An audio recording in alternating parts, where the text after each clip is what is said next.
स्वागत है प्यारे बच्चों।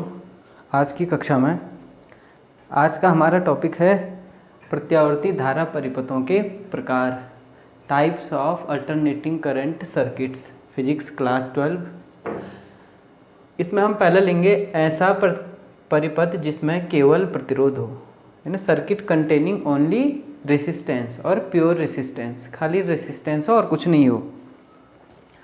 तो उसका हमने इस प्रकार से देखा है। होता क्या है कि प्रत्यावर्ती धारा में परिपथों में करंट और ईएमएफ ये वोल्टेज के बीच एक फेज डिफरेंस उत्पन्न हो जाता है। ये डिपेंड करता है कि सर्किट में रेसिस्टेंस है, इंडक्टेंस है या कैपेसिटेंस है, या तीनों में किस प्रकार से हैं। तो वो संबंधों को हम इन लेक्चर्स में, आने वाले काफ़ी कुछ लेक्चर्स में डिस्कस करेंगे। फ्रीक्वेंसी सेम होगी करंट की और ईएमएफ की, सेम फ्रीक्वेंसी होगी, लेकिन उनके बीच फेज डिफरेंस उत्पन्न हो जाता है। वो कैसे उत्पन्न होता है वो हम देखेंगे, कितने का फेज डिफरेंस होता है, कैसे कैसे होता है, ये हम पढ़ेंगे, अब आगे देखेंगे। तो देखिए यहाँ पे चित्र में हमने बना रखा है, ये एक साइन वेव का साइन है छोटा सा। तो इससे हम क्या करते हैं, प्रत्यावर्ती धारा या प्रत्यावर्ती वोल्टेज को दिखाते हैं। तो सपोज जो है E = E0 sin ωt, कोई प्रत्यावर्ती धारा स्रोत जो है लगा हुआ है परिपथ में, जहाँ परिपथ में जो है R क्या है, एक प्रतिरोध है।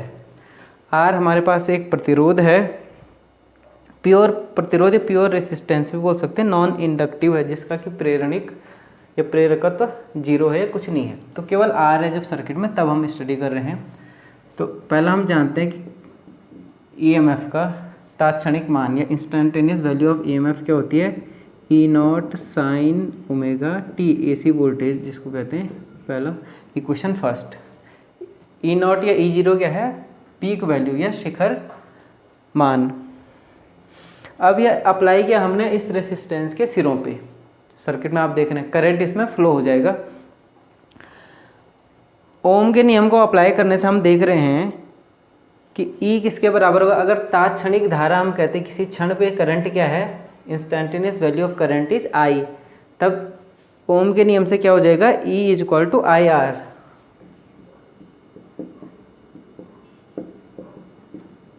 ओम के नियम से धारा का तात्क्षणिक मान या E = IR, R क्या है, ये है। तो धारा की वैल्यू I = E/R, पुट करिए मान I = E की value E0 sin ωt/R, I = I0 sin ωt। Equation second, जहाँ I0 बराबर क्या हो जाएगा, E0/R, ये आया। जहाँ I0 = E0/R इस प्रकार से आया। तो I = I0 sin ωt, I0 क्या हो गया, करंट का पीक वैल्यू या शिखर मान जिसको हम बोलते हैं, धारा का शिखर मान और ईएमएफ का, विद्युत भाग बल का शिखर मान। तो समीकरण 1 और समीकरण 2 से हम क्या देख रहे हैं कि वोल्टेज के लिए इक्वेशन है E = E0 sin ωt, current के लिए इक्वेशन है at any instant I = I0 sin ωt। तो ωt जो आपको ये वेव फंक्शन है, साइन की वेव के रूप में चलता है, वेव फंक्शन हो रहा है। तो आप देख रहे हैं कि जो इसका कोणांक है साइन का, वो क्या दिखाता है, कला को दिखाता है, फेज को दिखाता है, और दोनों के बीच फेज क्या है, सेम है। यहाँ भी ωt, यहाँ भी ωt। हम कहते हैं दोनों जो है केवल प्रतिरोध वाले परिपथ में, केवल प्रतिरोध वाले एसी सर्किट में धारा और ईएमएफ दोनों समान कला में होते हैं, या उनके बीच फेज डिफरेंस क्या होता है, जीरो होता है। तो यहाँ पे लिखेंगे हम क्या होगा, इस परिपथ में क्या होगा कि धारा और ईएमएफ, इसलिए धारा व ईएमएफ, विद्युत वाहक बल सदैव समान कला में होते हैं। यह दोनों बीच कलांतर की बात करेंगे, एक ही कला में है तो कला का अंतर क्या होगा, जीरो। कलांतर क्या हो जाएगा, कलांतर बराबर जीरो, फेज डिफरेंस जीरो हो जाएगा, दोनों समान कला में है, ऐसा आपने दिख रहा है। अब इसको हम डायग्राम से कैसे रिप्रेजेंट करेंगे, और एक होता है फेज डायग्राम या फेजर से जिसको बोलते हैं, वो भी हमारे पास आता है, परीक्षा में पूछा जाता है। ये आप नोट कर लें, इसको मैं मिटा देता हूँ। अब आगे चलते हैं हम डायग्राम बनाने की तरफ। तो ये इक्वेशन से मैथमेटिकली हमारा इस्टेब्लिश हो गया कि दोनों जो है समान कला में होंगी। अर्थात अगर हम जो है एक y एक्सिस और x एक्सिस इस प्रकार से लें, ये 0 है, यहाँ पे हम दिखाएं E और I को कि तात्क्षणिक EMF, instantaneous EMF and instantaneous current, ये हम दिखाएं। और इस वाले पे ओमेगा टी, ये क्या है ओमेगा टी इस प्रकार से आ रहा है। तब जो है आपको पता है E equal to e naught sine omega t या E0 साइन ओमेगा टी, तो साइन कर्व आपका आएगा इस प्रकार से 0, ये पाई एंड ये 2 पाई, इस प्रकार से 0 पाई और 2 पाई के रूप में आ गया है। दूसरा देखिए I को दिखाना है हमने, I का graph, I equal to I not sine omega T, I equal to I not sine omega t, इसका भी ग्राफ साइन का ही आना है, जहाँ आई नॉट इक्वल टू क्या होगा ई नॉट अपॉन आर, ये आपको ध्यान रखना है। आर रेसिस्टेंस है, रेसिस्टेंस की कुछ ना कुछ वैल्यू होगी, तो ई नॉट अपॉन समथिंग है, तो आई नॉट क्या आ जाएगा, आई नॉट की वैल्यू क्या हो जाएगी ई नॉट से कम होगी। तो ये आपको ध्यान रखना है कि शिखर वैल्यू, धारा के शिखर मान जो है ईएमएफ के शिखर मान से क्या होगा कम होगा। तो शिखर मान जब कम होगा, समान कला में होने का मतलब क्या है, जब जब जो है ईएमएफ 0 है तब तब करंट भी 0 है, जब जब ईएमएफ मैक्सिमम वैल्यू पे है तब तब करंट भी मैक्सिमम वैल्यू पे है उसी दिशा में, वो हम समान कला में कहते हैं, जैसे तरंगति में आपने पढ़ा है कक्षा 11 में। तो इस प्रकार से सपोज इसका हम डॉट डॉट से दिखा देते हैं।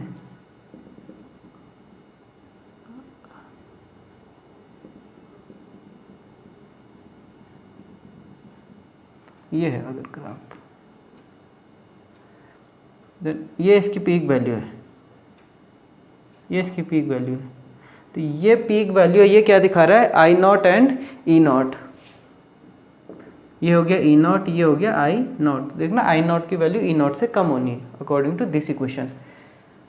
ये वाला ग्राफ दिखा रहा है हमारा ईएमएफ को, अल्टरनेटिंग ईएमएफ को, और ये वाला दिखा रहा है हमारा करंट को, धारा को। ये ग्राफिकली इस प्रकार से हम रिप्रेजेंट करेंगे कि दोनों आप देख रहे हैं समान कला में हैं, दोनों समान कला, यहाँ से फिर से ई नॉट और ये आई नॉट, ये हो गया। तो दोनों जो है धारा और प्रत्यावर्ती वोल्टेज और धारा दोनों समान कला में है, जब हमारे पास एसी सर्किट में केवल और केवल क्या है रेसिस्टेंस है, खाली एक एलिमेंट है। फेज डायग्राम की बात करते हैं, ये आप नोट कर लें, फिर नेक्स्ट करता हूँ मैं। फेजर इसमें आता है, नोट कर लें प्लीज़।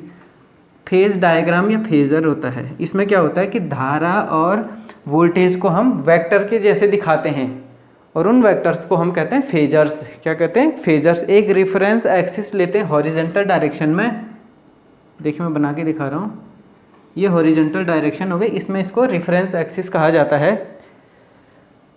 इस एक्सिस में साइन ओमेगा टी है, किसी क्षण टी पर साइन ओमेगा टी है, तो कितना वो घूम गया है, ये है, ये ओमेगा टी है किसी क्षण पे, ये कोण कला कितनी है ओमेगा टी है उस क्षण, तो ये कला कोण दिखा दिया हमने ओमेगा टी।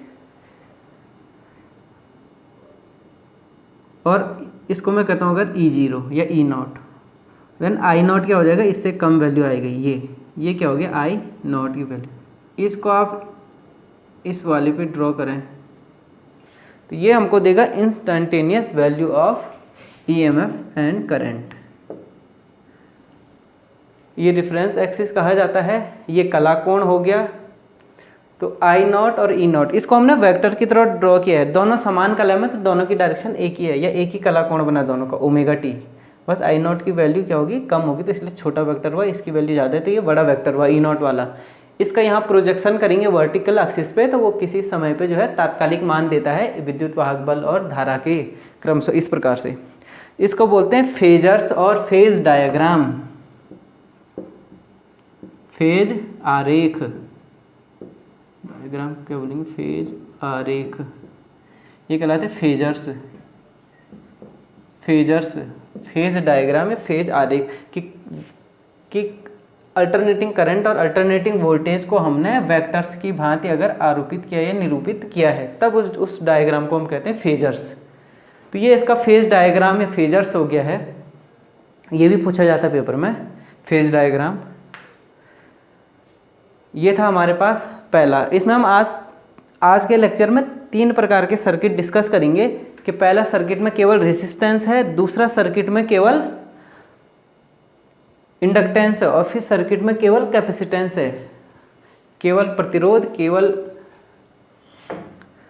संधारित्र और केवल जो है प्रेरकत्व है केवल हमारे पास।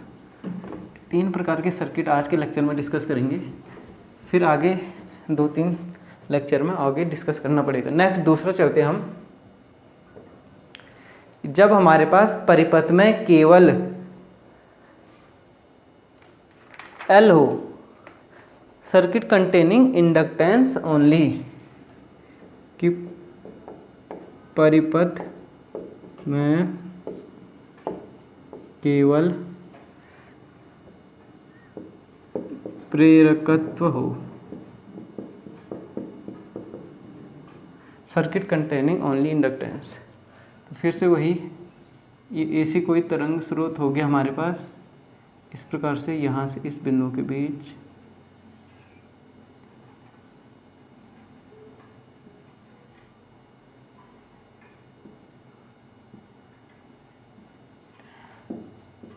E = E0 sin omega T.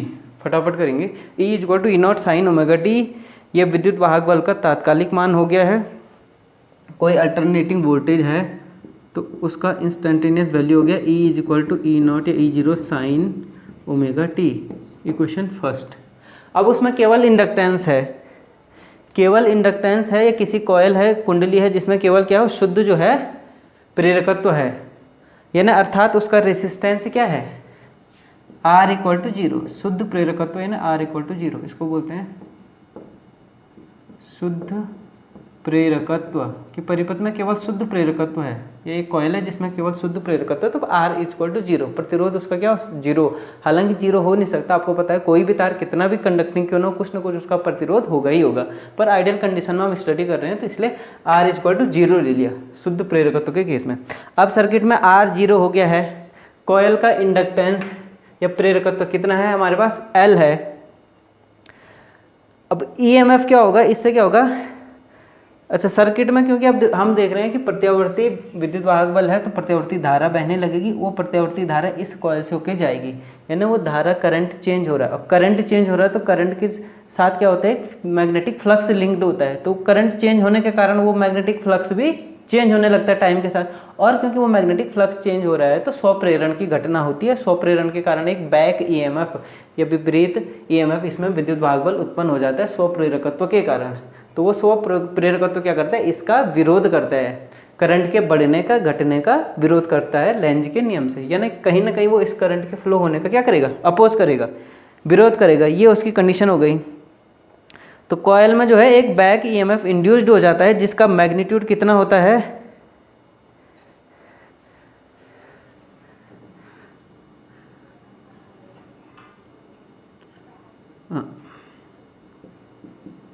विरोधी विद्युत वाहक बल, ये कितना होता है हमारे पास, L/di/dt।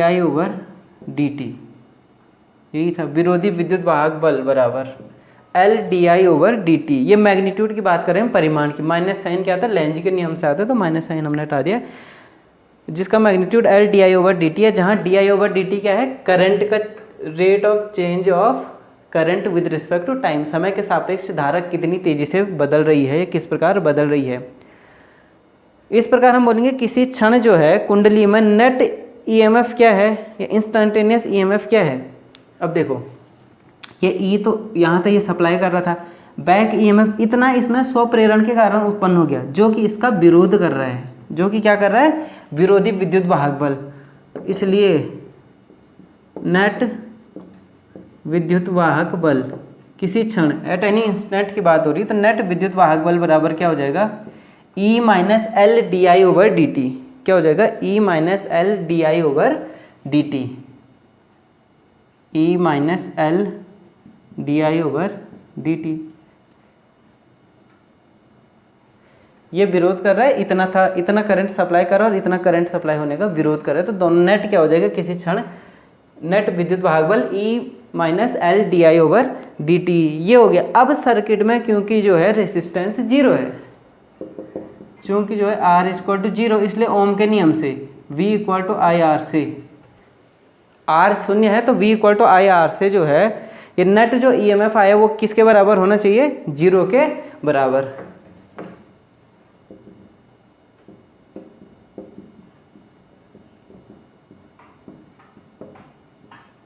जीरो, यहाँ से देख रहे हैं V equal to I R, R शून्य हो गया है तो नेट जो भी EMF था वो किसके बराबर होगा, शून्य के बराबर, ओम के नियम से।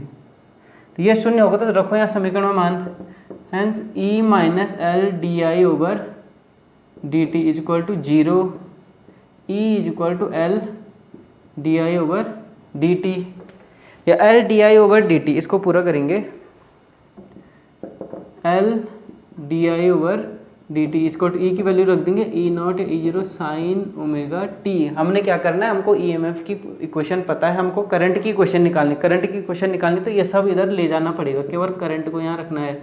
D I over D T बराबर E upon L, E upon L, E not upon L sine omega T, E not upon L sine omega T, then D I integration से होगा ये, hence di is equal to e not अपॉन l sine omega t और dt। ये integration की form में अब equation आ चुकी है, इंटीग्रेटिंग बोथ साइड, दोनों समीकरण का, दोनों पक्षों का समाकलन करने पर, कि दोनों पक्षों का समाकलन करने पर।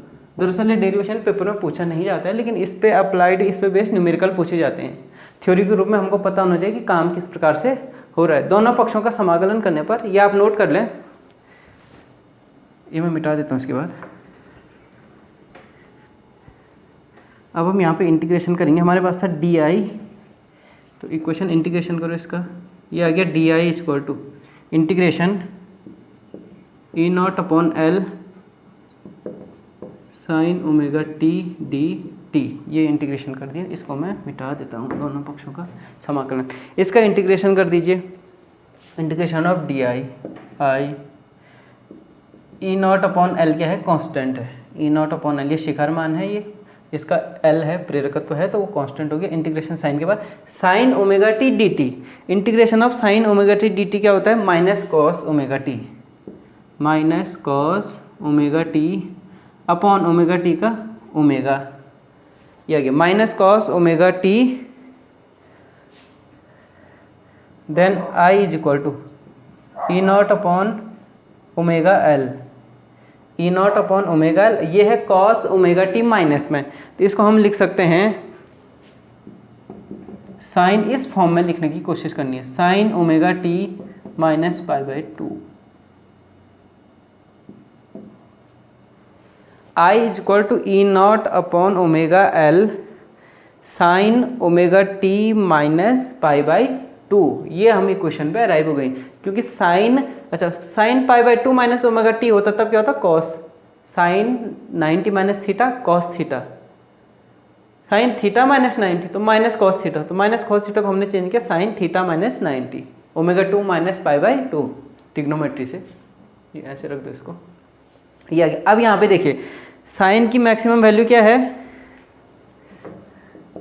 क्योंकि जो है sine omega T minus pi by to कुछ भी है, साइन थीटा है, सपोज ये पूरा क्या है, साइन थीटा है का महत्तम मान, महत्तम मान कितना होता है, साइन का महत्तम मान प्लस वन साइन थीटा, इसका महत्तम मान 1 हो गया, तो इसका महत्तम मान 1 आए, क्योंकि इस आई में करंट का मैक्सिमम मान कब आएगा, जब जो है इस टर्म्स की मैक्सिमम महत्तम वैल्यू आएगी। अब महत्तम कहाँ आएगी, ये तो कांस्टेंट है, ये वेरी कर रहा है, तो इसका मैक्सिमम मान होना चाहिए, इसका मैक्सिमम मान 1 है, इसलिए करंट का महत्तम मान बराबर, जिसको हम क्या दिखाते हैं, I0 भी कहते हैं, शिखर वैल्यू, I0 बराबर क्या आ रहा है, E not upon omega L.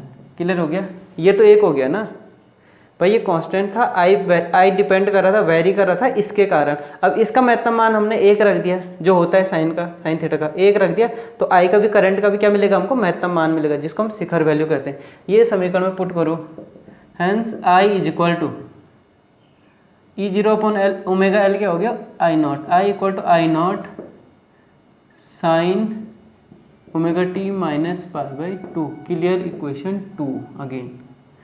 Again देखिए, I is equal to I not sine omega T minus π/2, यह हमारे पास इक्वेशन आ चुकी हैं।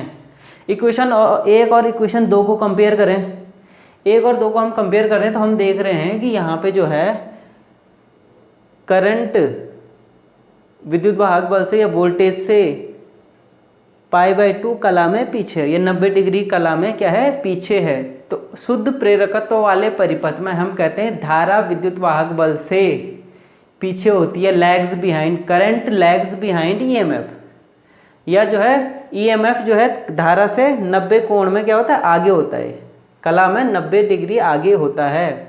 तो EMF leads current by 90 degree, इस प्रकार से हम इसको कहेंगे। तो यानी यहाँ पे हम देख रहे हैं दोनों एक कला में नहीं है, अर्थात जब जो है करंट क्या हो रहा है, करंट पहले 0 हो रहा है, ये बाद में 0 हो रहा है, या हम कहेंगे जब करंट मैक्सिमम हो रहा है तो उस समय ये क्या है, 0 है, महत्तम मान है ना, ये आगे अग्रगामी है। तो करंट ईएमएफ पहले मैक्सिमम हो रहा है, फिर जो है हमारा करंट मैक्सिमम हो रहा है, इस केस में इस प्रकार से आएगा, या पहले ईएमएफ 0 हो रहा है, फिर उसके बाद जो है करंट 0 हो रहा है, इसको ऐसे हम कहेंगे।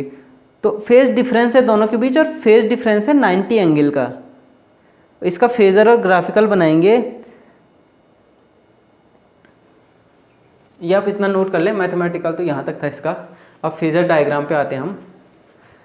तो आपको क्या करना है पेपर में, केवल ये इक्वेशंस याद रखनी है कि शुद्ध प्रेरकत्व L है तो E equal to E0 sine omega T, I equal to I not sine omega T minus π/2 90 degree.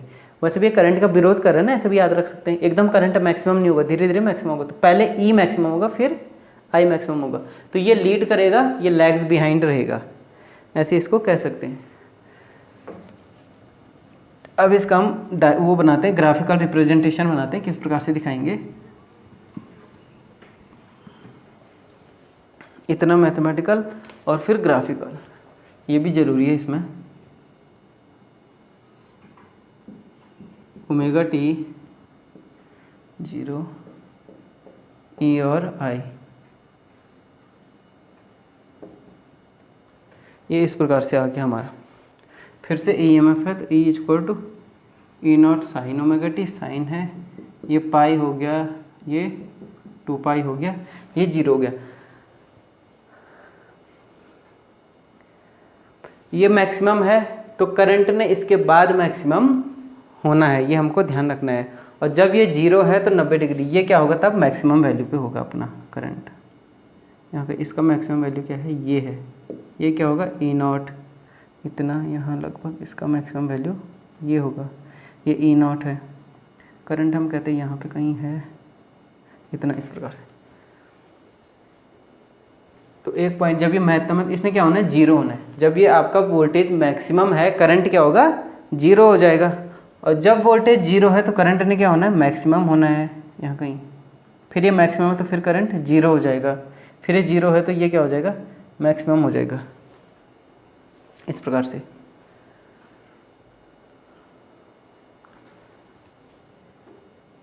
लगभग यहाँ बराबर। अब इसका जो है डायग्राम हमको खींचना है, डॉटेड लाइन में मैं खींचता हूँ, थोड़ा ध्यान रखिएगा।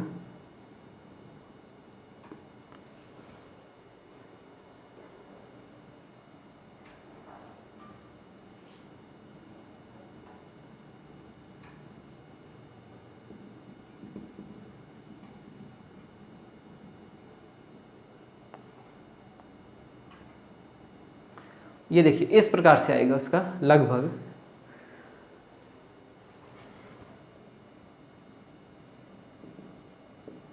ये I0 या I0 जिसको हम कह रहे हैं शिखर वैल्यू। जब EMF 0 है तो करंट क्या है, मैक्सिमम है, नेगेटिव दिशा में पीछे। जब EMF जो है मैक्सिमम पे है तो करंट क्या हो गया, 0 हो गया। जब EMF 0 पे है तो करंट क्या है, मैक्सिमम हो गया। EMF फिर जो है दूसरी दिशा में क्या है, मैक्सिमम है, तब करंट क्या हो गया, 0 हो गया। तो इस प्रकार से ये हमारा विद्युत वाहक बल को दिखा रहा है और ये जो है AC करंट को दिखा रहा है। सर्किट फिर से EMF ये वाला दिखा रहा है, करंट, धारा। तो ये हमारे दोनों जो है उसके वेव फॉर्म के डायग्राम आगे की उस पर ग्राफिकली ग्राफ के रूप में किस प्रकार से दिखाएंगे, तो लगभग इस प्रकार से वो चित्र अगर ठीक नहीं बना है तो आप थोड़ा समझ लीजिएगा उसको। अब इसमें फेजर की ओर चलते हैं हम, ये आप नोट कर लें। इस प्रकार से ध्यान आपको ये रखना है, क्योंकि L जो है धारा के मान में परिवर्तन का विरोध करता है, तो एकदम महत्तम नहीं हो पाता करंट, पहले ये महत्तम होगा फिर ये, तो ये क्या होगा, लीड करेगा, ये पीछे छूट जाएगा। पीछे कितना छूटेगा, 90 डिग्री। वो हमारा मैथमेटिकली आ गया था। फेजर या फेज डायग्राम की तरफ चलते हैं हम, उसको कैसे बनाएंगे। तो उसमें हम एक वर्टिकल एक्सिस लेते हैं, एक हॉरिजॉन्टल एक्सिस कहते हैं, जिसको रेफरेंस एक्सिस भी कहते हैं। हॉरिजॉन्टल एक्सिस क्या है, रेफरेंस एक्सिस है। E = E0 sin ωt और I = I0 sin ωt - π/2। हमको ये इक्वेशन याद रखनी है, न्यूमेरिकल इन पे बेस आएगा, इन दोनों इक्वेशन पे। तो पहले E का है तो ये हो गया E, ये E0 दिखा रहा है, ये कोण कितना होगा, ωt। क्लियर हो गया। किसी क्षण t पे इस प्रकार से ωt, इसका प्रोजेक्शन हम जो है वर्टिकल एक्सिस पे निकालेंगे तो ये तात्कालिक मान देगा, इंस्टेंटेनियस वैल्यू। अब I का निकालेंगे तो I0 क्या होगा, फेज डायग्राम में, फेजर में I0 जो है वैल्यू तो इससे छोटी हो गई होगी। I0 बराबर क्या था हमारे पास, E0/ωL, E0 समथिंग। ओमेगा क्या है, कोणीय आवृत्ति, ओमेगा है कोणीय आवृत्ति, L है पॉजिटिव है तो E से कम होना है I ने फिर से। लेकिन कोण में क्या है, 90 पीछे, और ये इस प्रकार रोटेट कर रहा है। अच्छा, रोटेशन किस प्रकार हो रहा है आप देखिए, हॉरिजॉन्टल एक्सिस से रोटेशन एंटी क्लॉकवाइज, वामावर्त दिशा में फेजर घूम रहे हैं। तो 90 डिग्री पीछे होना है तो इससे 90 डिग्री, और ये होगा I0, और ये I का तात्कालिक मान हो गया, ये बड़ा मान, ये छोटा मान, छोटी वैल्यू I0, और ये टोटल एंगल 90 डिग्री π/2। ये पूरा कोण कितना हो जाएगा हमारे पास, π/2, 90 डिग्री। ये इसका कहलाता है फेजर या फेज डायग्राम। फेजर या फेज डायग्राम पेपर में पूछा जाता है कि उनका जो है फेजर या फेज डायग्राम खींचिए और तरंग वाला खींचिए।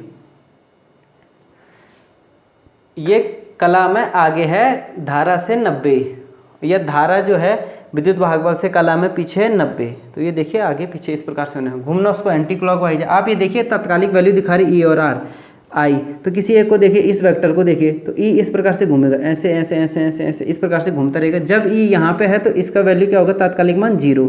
जैसे जैसे ऐसे घूमता जा रही है ऊपर जाएगा, फिर यहाँ पे मैक्सिमम, फिर दूसरी ओर आएगा, घूमता जाएगा। तो यानी जो E और I है वो इस बिंदु के सापेक्ष क्या करे, एक सरल आवर्त गति करे। इस प्रकार से इसके एक पूरे चक्कर के दौरान ये इस प्रकार से सरल आवर्त गति कर रहे हैं, एक दोलन कर देंगे E और I क्रमशः।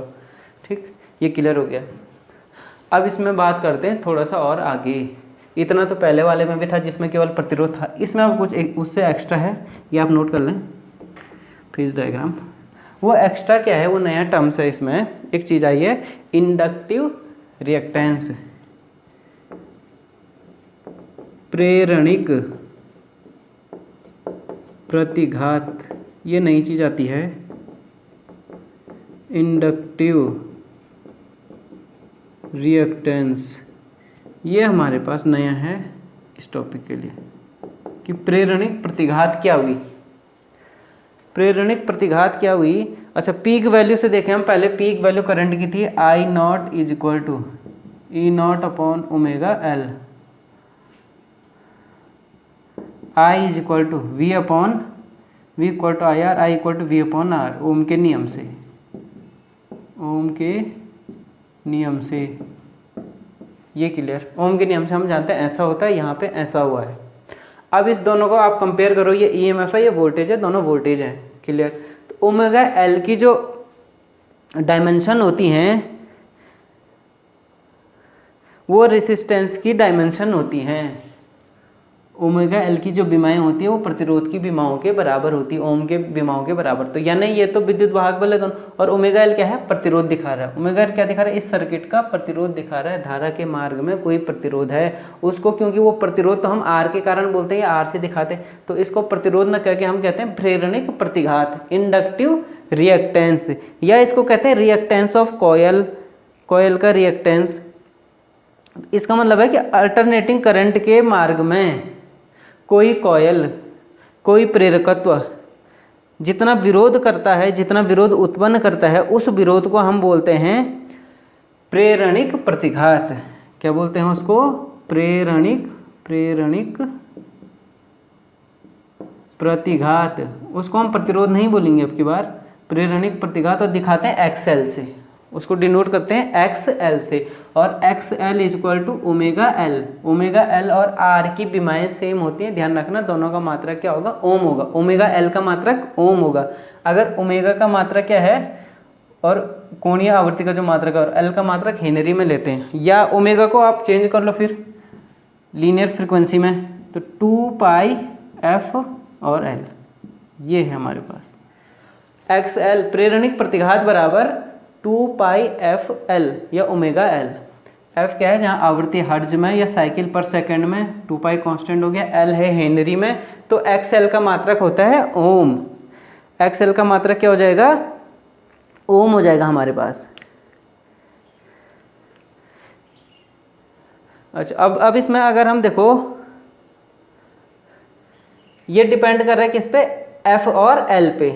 तो आप देखिए X L proportional to f, X L is proportional to L. अगर इस सर्किट के लिए हम बोले एल का मान नियत है, एल का मान नियत है, तो एक्स एल सीधा सीधा डिपेंड करेगा एफ पे, आवृत्ति पे। अब हमारे यहाँ जैसे एसी की फ्रिक्वेंसी कितनी होती है, 50 हर्ट्ज, कहीं 50 होगी, कहीं 100 होगी, कहीं 200 होगी। तो उस प्रकार से अगर हम इन दोनों के बीच सर्किट, इन दोनों जो है क्वांटिटी के बीच हम एक ग्राफ रिप्रेजेंट करें, ये हो गया एफ, ये हो गया एक्सएल। देखो जैसे जैसे आवृत्ति बढ़ रही है वैसे वैसे प्रेरणिक प्रतिघात क्या हो रहा है, बढ़ रहा है। आवृत्ति बढ़ रही है, प्रेरणिक प्रतिघात बढ़ता जा रहा है। तो जो इसका ग्राफ आएगा वो आएगा एक सरल रेखा इस प्रकार से। एक्सएल और एफ के बीच ग्राफ आता है एक सरल रेखा। आवृत्ति बढ़ने के कारण जो है वो बढ़ रहा है। इंक्रीज इन इंडक्टिव रिएक्टेंस कैसे होगा, क्योंकि जैसे जैसे फ्रिक्वेंसी चेंज होगी, फ्रिक्वेंसी चेंज होगी तो फ्रिक्वेंसी जैसे जैसे बढ़ रही है, मतलब एफ इंक्रीज हो रहा है प्रोपोर्शनल, जैसे जैसे फ्रिक्वेंसी बढ़ेगी तो वैसे वैसे जो है इस परिपथ से होकर जाने वाला जो करंट है, उस फ्लक्स है, सॉरी मैग्नेटिक फ्लक्स है, वो क्या होगा, तेजी से चेंज होगा या हायर रेट पे चेंज होगा। जब उसका रेट, उसका चेंज होने का रेट ज़्यादा है तो जो बैक ईएमएफ होगा वो भी ज़्यादा होगा, बैक ईएमएफ होगा वो भी ज़्यादा होगा कॉइल में। और बैक ईएमएफ ज़्यादा होने से अपोजिशन भी क्या होगा, ज़्यादा होगा, क्योंकि बैक ईएमएफ के कारण ही ये धारा का क्या कर रहा है, विरोध कर रहा है। जो इसमें स्वप्रेरण के कारण उत्पन्न हो रहा है उसी के कारण ये इस करंट फ्लो का विरोध कर रहा है। तो जब जो है फ्रिक्वेंसी हाई होगी तो current D I over D T भी क्या होगा, करंट चेंज होने की दर भी क्या होगी, ज़्यादा होगी। फ्लक्स की क्या होगी, फ्लक्स भी जल्दी जल्दी चेंज होगा हाई फ्रिक्वेंसी पे। तो हाई फ्रिक्वेंसी पे जो है बैक ईएमएफ भी ज़्यादा उत्पन्न हो जाएगा और विरोध बढ़ जाएगा। तो उच्च आवृत्तियों के लिए प्रेरणिक प्रतिघात का मान क्या होता है, अधिक से अधिक होता है। आवृत्ति जैसे जैसे कम करेंगे प्रेरणिक प्रतिघात का मान कम से कम होगा। ये इंडक्टिव रिएक्टेंस था, इसका मात्रक भी वही है ओम, मात्रक ओम है, दोनों का याद रखना है, आर का भी एक्सएल का भी। इसीलिए इसको क्या बोला, प्रेरणिक प्रतिघात बोला। और इसको बोले प्रतिरोध टाइप का है कि एक विरोध कर रहा है धारा का। डीसी के लिए देखो, क्योंकि डीसी के लिए जो डीसी करंट है, डायरेक्ट करंट है, उसके लिए आवृत्ति क्या होती है, शून्य। अरे डीसी में कोई आवृत्ति नहीं होती है, फ्लक्चुएट नहीं करता हो, फिक्स होता है। तो उसके लिए फ्रीक्वेंसी क्या हो गई, जीरो हो गई डीसी के लिए। जब फ्रीक्वेंसी जीरो हो गई तो एक्सएल इज इक्वल टू, ये जीरो हो गई तो जीरो। तो डीसी के लिए प्रेरणिक प्रतिघात क्या होती है, शून्य होती है। अर्थात किसी कॉयल से आप दिष्ट धारा को प्रवाहित करेंगे तो कोई विरोध नहीं होगा, विरोध केवल आर के कारण होगा। लेकिन जब आप एसी डालेंगे तो एसी में जो है आर तो होगा ही होगा, प्रैक्टिकल सर्किट में तो आर भी होगा ना। यहाँ पे तो प्योर वाला कर रहे हैं हम, लेकिन प्रैक्टिकल सर्किट में आर होगा ही होगा उस कुंडली का कुछ ना कुछ, और एल भी होगा। और डीसी में खाली केवल आर होगा, या तांबे का तार लेंगे तो आर भी कम होगा। तो एल तो डीसी में काम नहीं करेगा, लेकिन एसी में आर और एल दोनों को, तो एसी में ज़्यादा विरोध होता है, कुंडली से या प्रेरकत्व से जो है एसी गुजारने पे उस एसी का विरोध ज़्यादा होता है। एल से कोई विरोध, सॉरी डीसी का कोई विरोध नहीं होता है, क्योंकि डीसी के लिए प्रतिरोध क्या हो गया, प्रेरणिक प्रतिघात शून्य हो गया है। ये हमारे पास दूसरा टॉपिक था, दूसरा टाइप का सर्किट था, जिसमें केवल और केवल क्या है हमारे पास, इंडक्टेंस है, केवल प्रेरकत्व है। अब हम तीसरा पढ़ेंगे जिसमें केवल कैपेसिटेंस है।